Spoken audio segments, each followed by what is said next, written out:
Dans les équipes, prendre une décision n'est pas toujours simple. Faut-il voter?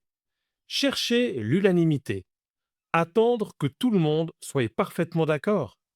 Imposer la décision du chef?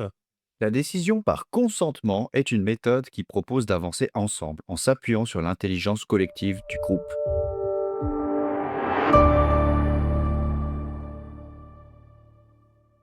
Cette méthode ne cherche pas l'unanimité et l'adhésion totale de toutes les personnes. Elle recherche l'absence d'objection raisonnable qui empêcherait la proposition d'atteindre son objectif. La question n'est donc pas est-ce que c'est la solution idéale pour moi, mais plutôt puis-je vivre avec cette proposition et soutenir sa mise en œuvre. Cette nuance change profondément la manière de décider. Cette approche est particulièrement pertinente lorsqu'un groupe souhaite prendre des décisions de manière participative, intégrer différents points de vue, renforcer l'engagement des personnes concernées, éviter les logiques de gagnant-perdant, parvenir à des décisions suffisamment bonnes pour avancer rapidement et permettre un premier pas.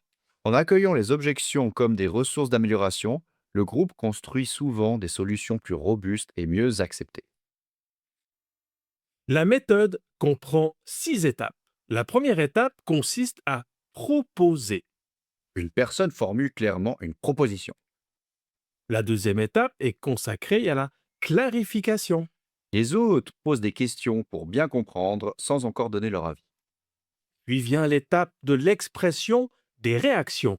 Chacun indique s'il est pleinement d'accord avec la proposition, s'il peut vivre avec ou s'il voit une objection. La quatrième étape concerne l'amélioration. Si une objection apparaît, elle est accompagnée d'une alternative ou d'une piste d'amélioration. Puis nous vérifions les objections. Le groupe examine la nouvelle version de la proposition selon la même logique qu'à l'étape 3. Enfin, la dernière étape consiste à confirmer le consentement. Lorsqu'il n'y a plus d'objection bloquante, la décision est adoptée. La décision par consentement permet ainsi de concilier efficacité, participation et intelligence collective.